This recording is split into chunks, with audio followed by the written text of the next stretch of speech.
And a happy Tuesday to you, Central Georgia. Thanks for tuning in here for a look at your extended forecast. Not off to the best start for this Tuesday, to say the least. It is a very, very gloomy atmosphere that you have been walking out the door to, but we will get some peaks of sunshine as we head into the afternoon.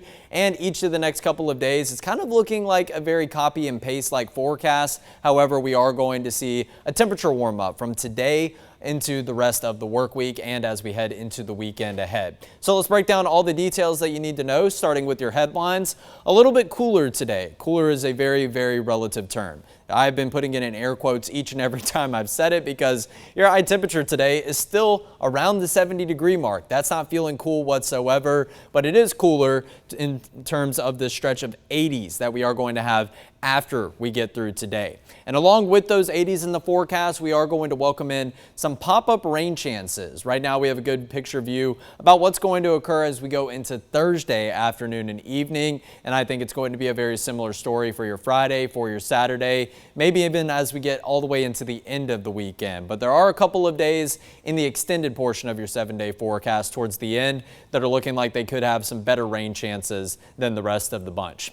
So here's a look around the quad. Still no peaks of sunshine whatsoever, but we are at least seeing the visibility start to look a whole lot clearer. As you look off in the distance, up here in downtown Macon, you can see a clearer image than what we have been seeing all morning long. We've actually had some relatively thin fog and maybe even in the form of some low-level cloud cover that produced some mist showers. I did take a step outside this morning, kind of gave you a bit of a messy feel and probably a couple of very teeny tiny water droplets that you saw on the windshield for that morning commute or just making your way out and about, maybe running some errands early this morning, heading out to a doctor's appointment. Here's a look at downtown Dublin where we see the similar image once again down in the Georgia National Fairgrounds and here in Warner Robins. So some pretty dense cloud cover, not even seeing any peaks of sunshine whatsoever, and some of those patches of some cloud cover that aren't necessarily as dense in nature. And speaking of dense, the fog this morning that has been widespread, that has not necessarily been of the denser nature, but it has been limiting visibility as you look off in the distance. So in terms of your morning commute, it's probably been pretty smooth sailing visibility wise. We are very likely going to look at some darker gray shades built into that graphic as we go into your Wednesday and your Thursday mornings. So here's a look at your current temperatures and spot the wedge, guys. You can definitely see it very, very profound.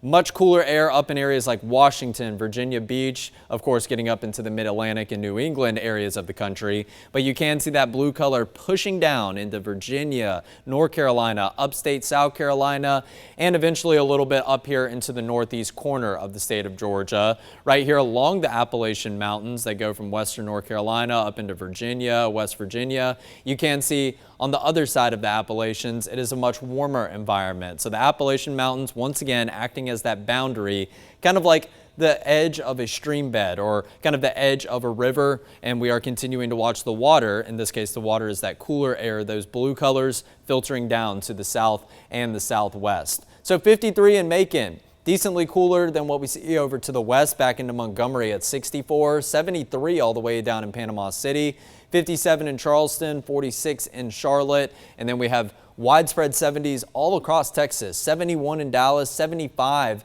over in Houston, and 75 does look like the warmest temperature mark that we do see here at this hour. So here's a look at the state of Georgia where we get a better picture view of this wedge, that blue color creeping in to north and northeast Georgia and maybe some portions of central Georgia. 50 degrees up in Athens. I imagine if we had some temperature marks up in say Blairsville or all the way up in Clayton, Georgia, that northeast corner, that's where we'd start to spot some 40s like what we see up in Greenville, South Carolina. So here's a look at your temperatures where no one is down into the upper 40s anymore. We saw a select few spots like Monticello, Eatonton, Forsyth, all the way over to portions of Washington County and Sandersville, pop down to 48, maybe 49 for that morning low. But for the most part, we have been hovering and standing right around that 50-degree mark in northeast central Georgia compared to the mid and the upper 50s that are present farther down to the south and the southwest. Now, this isn't an exceptionally strong wedge. We have seen some wedges so strong in nature, it's created maybe about a 30-degree temperature difference from areas in our northernmost counties compared to our southernmost counties. But there is a little bit of difference right now that we do see on your temperature map, and I do expect this wedge to really not hold together too much longer. Right now, it is continuing to hold strong because of this, the east and northeasterly winds that are continuing to funnel in that slightly cooler air from up to the north and the northeast. So we've had a widespread light breeze as you walked out the door. I might have even seen a gust up to 15 miles per hour this morning. Nothing really substantial, especially when you compare it to some of the winds from at least the last couple of days. But right now we are talking about a light breeze, 5 to maybe 8, 9 miles per hour. I think your winds are going to kind of be in that 5 to 10 mile per hour range throughout the remainder of today. Maybe a select few spots that do see a gust up to 15 miles per hour. Now let's look at your dew point temperatures, where it's a little bit drier up to the north and the northeast and a little bit more humid farther down to the south and the southwest. But we are going to see some areas of this light green color build back into your forecast over the next couple of days, and that's what's going to help contribute to some of those pop-up shower chances. So here's your satellite and radar image here at 11 a.m.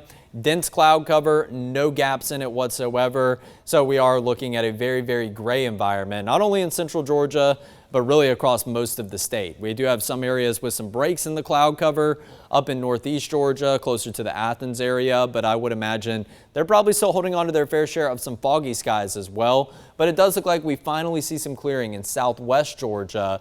Can we see some of that clearing expand farther up to the north and maybe start to give us some peaks of sunshine later on this afternoon? That is the million-dollar question, and we'll answer that as we go more and more in depth with your forecast for today. So let's talk about the numbers. 78 for a high temperature yesterday. Definitely overshot what I had forecasted, which was 75 degrees. I should have known better. We were a little bit too close to that Mediagram graphic for the high temperature. But nonetheless, 78 degrees in the neighborhood of around 10 degrees above your average high of 67 degrees. But your average low temperature, we were right on par, 42 degrees. And that's exactly where your average low does sit. It does look like we were once again kind of getting into the territory of maybe some record-breaking temperatures for the highs. However, we were still 7 degrees shy of that record of 85 set back in 1951 and nowhere near this record low back in 1914 of 20 degrees flat. No rain recorded. Your departure is creeping back close to around 3 inches below where we should be at this point of the calendar year. Doesn't really look like we have any signs of any substantial rainmakers, so I imagine this number is going to get well down below the 3-inch mark, maybe somewhere around 3.5 inches before maybe, fingers crossed, that we could see some substantial rainfall totals here in the Macon, Georgia area. Sunrise 7:01 yesterday. I imagine it was right there around 7 a.m. this morning, but we really couldn't get a glimpse of it with all the widespread cloud cover. And along with that, we had no glimpse of that lunar eclipse. So if you were wondering about that, we couldn't see it anywhere. I've yet to see any pictures of that lunar eclipse because the cloud cover was so dense in nature. It didn't even allow us to see maybe that reddish hue associated with some of the blood moon.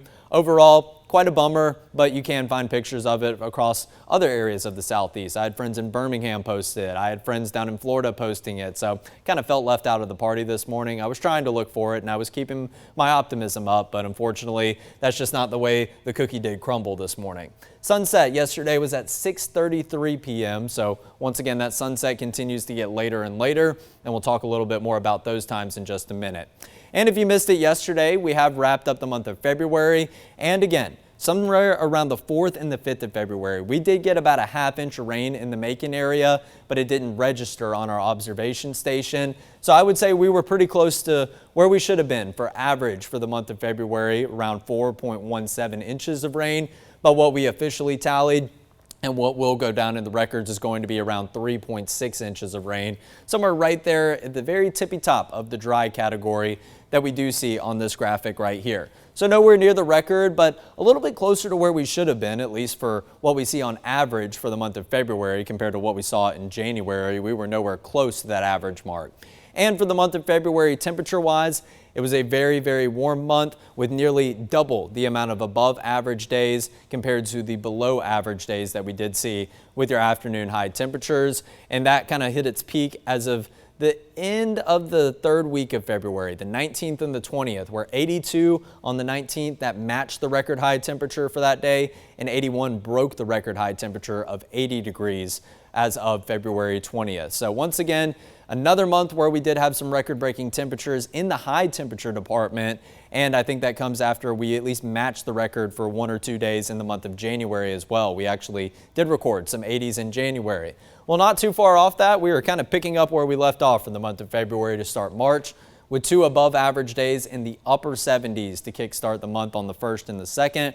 It does look like today is going to have the possibility of maybe popping up a gray box, a near normal temperature.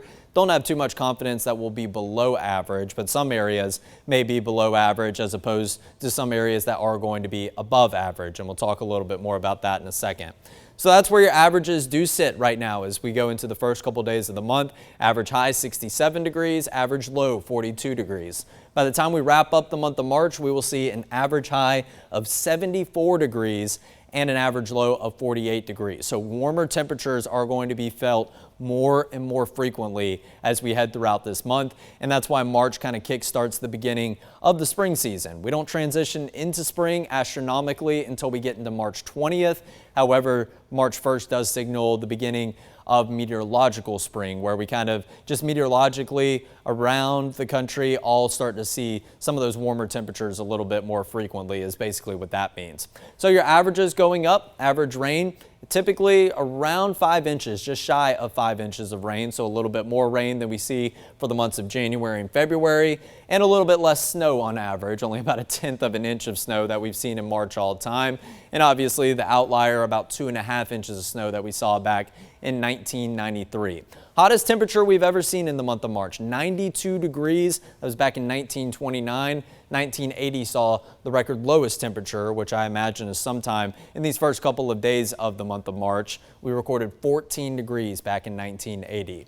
But the biggest thing that you will want to pay attention to for the month of March is, well, number one, probably these average highs and average lows, but also this. Take a look at this, 7:02 a.m. That's when the sunrise was as of the first day of the month.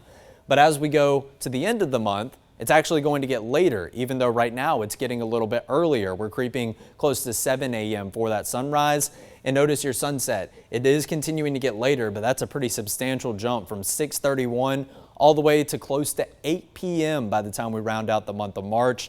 That's because of the time change that will be occurring as we go into this weekend. If you haven't heard us talking about it yet, we are going to spring forward, and we'll talk more about that in a little bit more detail. But first things first, let's talk about your immediate forecast. What can you expect for the rest of today? I have a middle ground high temperature for today, and when I talk about a middle ground high temperature, that means some areas are going to fall short of that number, some areas are going to go above and beyond that number. But 71 degrees kind of covers the bases for a roughly slightly above average day is what I think will be in the cards. The reason for a lower temperature than what we saw the past 2 days and compared to the rest of your 7-day forecast is number one, the wedge. I did just show you that temperature difference that we are seeing from northeast down to the southwest. So that's going to be a dominating force, maybe with our high temperature in Macon. A slightly cooler air mass is continuing to funnel in to areas farther up to the north, like Macon. And number two, we are going to continue to keep the gloomy atmosphere in the forecast for quite a while. I think finally once we head into the middle of the afternoon, we will get some peaks of sunshine, but then we're only going to have a window of say maybe 2 to 3 hours where we can actually warm up without interruption, and that's going to lead to maybe not as high of a temperature. The numbers won't climb quite as high as say the upper 70s from the past couple of days. So today is going to be the coolest day of the work week.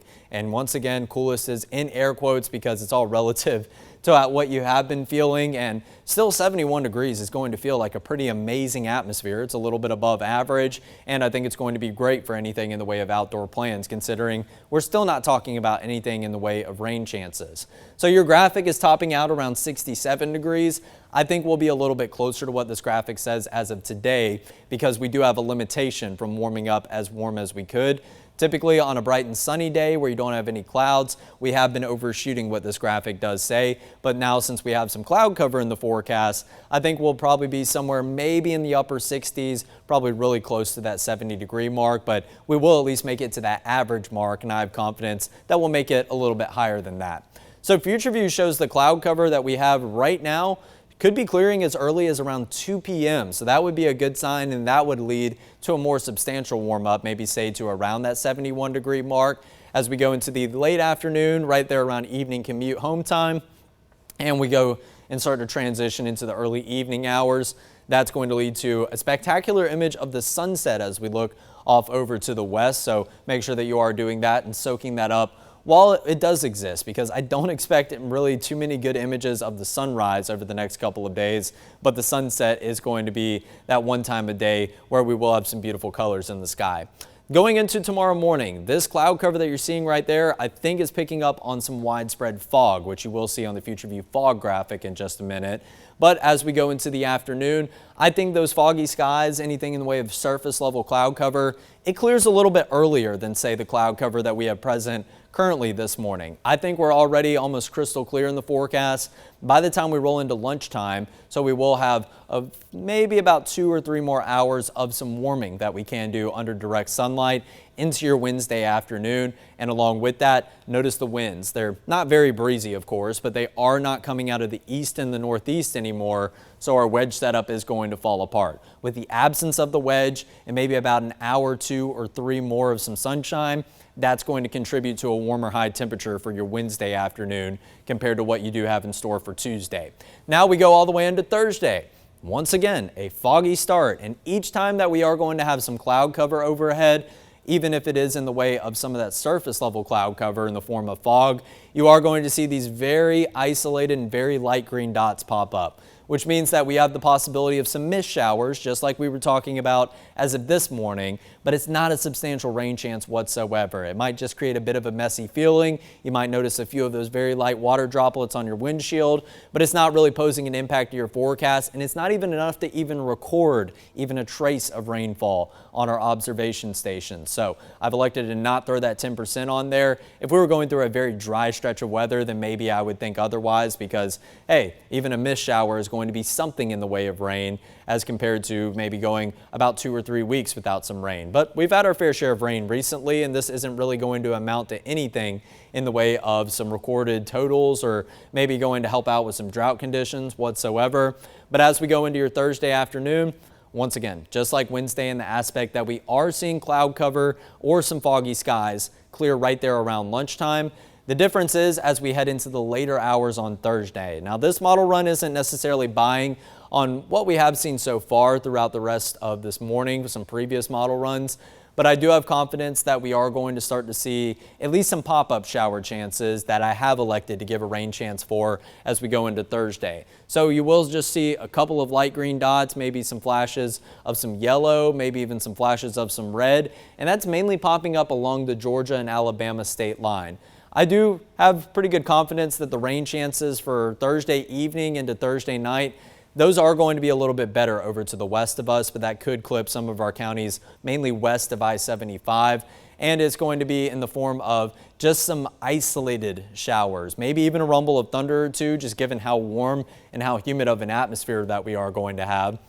But what I mean by isolated is this may impact one end of the county. Say this could impact areas over, not specifically to say this scenario is going to play out, but say maybe over in, we get over to Reynolds and Taylor County. But Butler doesn't see anything in the way of some rain. That's what I mean by those isolated, those hit or miss showers, maybe even a rumble of thunder or two. It's not going to have widespread impacts whatsoever. So before we talk more about those rain chances, let's talk about your fog, which does look to build in once again as we go into tomorrow morning. And this fog does look a bit denser in nature than what we had of mainly these kind of light gray shades that we find up closer to the metro Atlanta area. I think we're going to have our fair share of some patchy dense fog, maybe even some widespread dense fog for the morning commute tomorrow. So go ahead and make plans to set that alarm clock for about 5 to 10 minutes earlier, just so you can have a little bit of caution when making your way out the door.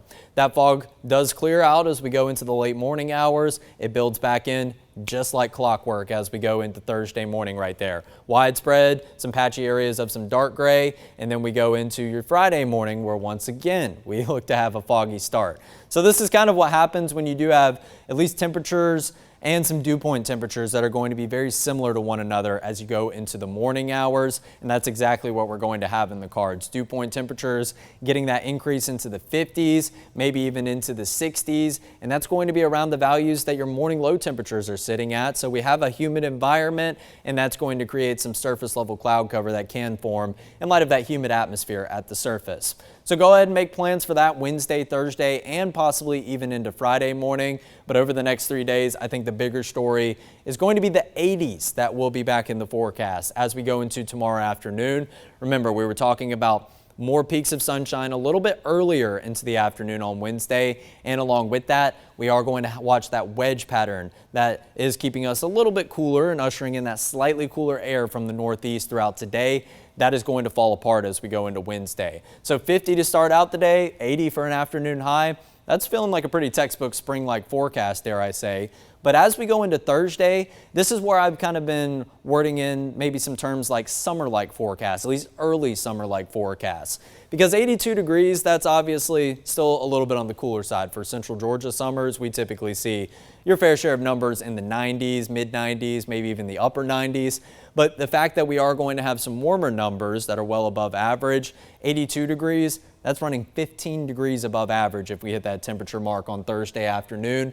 But the big thing of why I've been classifying it as a summer-like day is that pop-up rain chance that is operating off the heat of the day. When you have warm air that continues to be present, warm and humid air down at the surface, and you are continuing to get that surface heat, courtesy of plenty of sunshine, that leads to the rising motion of that humid air mass, and that's leading to those pop-up showers, maybe even a few rumbles of thunder. But in the summertime, we see that pattern and that formation kind of a little bit more enhanced because it's super hot and it's super humid, and the more moisture that you have in the atmosphere and the warmer temperatures, that is going to enhance that lifting process. And that's why we do have pop-up severe thunderstorms, say, in the summertime months, as opposed to the spring where typically it's just mainly in the form of some rain chances.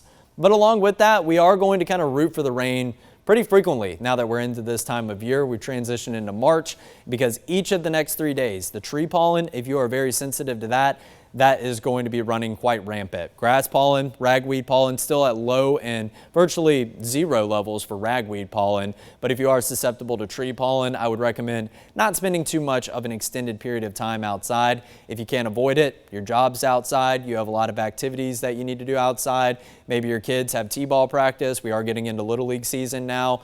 That is obviously something that you want to combat head on. So make sure that you're taking those allergy medications, make sure that you're utilizing those decongestants. In terms of mold levels, I don't think this is really playing too much of a role in your forecast, but we do have some moderate levels of some mold, typically what does happen pretty consistently around this time of year.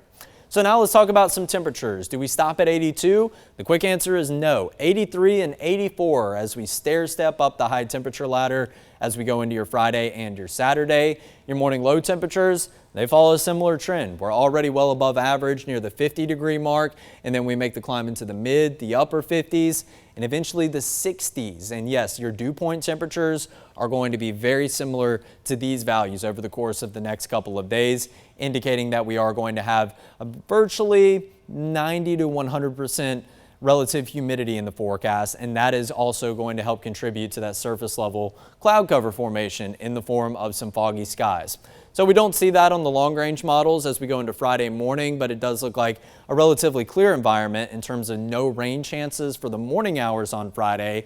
But take a look at what happens as we transition into the afternoon and into the evening hours. That's where we see pop-up shower chances. Not too much model agreement, but the long-range models, they don't do the best job at picking up on this pop-up, this summer-like kind of pattern that we do have in terms of your rain chances. So we are just seeing kind of some spilled paint all over the southeast, which is good enough for me to say there's probably about a 20% chance of seeing a pop-up shower, maybe even a possible storm or two.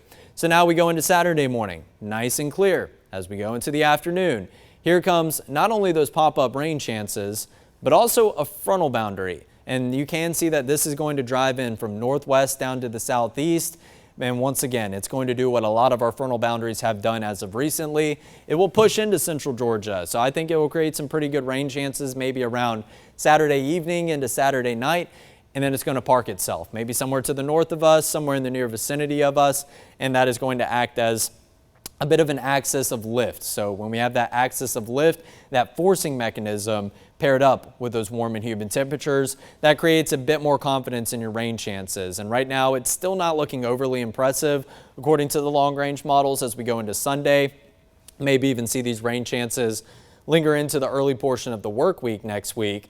But then finally, eventually, this frontal boundary either kicks back into gear or just kind of dissolves in nature. We can see that happen with frontal boundaries. And then we are going to see all that moisture at least try to move off the Atlantic coast and get out of here hopefully by next Tuesday. So I do have a little bit more confidence in your rain chances towards the back half of the weekend as of right now, because we are going to have that forcing mechanism along with the warm and humid air. We don't have a forcing mechanism over the course of Thursday, Friday, into most of your Saturday before that front drives in. So that's why we have some slightly lower rain chances for Thursday, Friday, and Saturday as it does currently stand.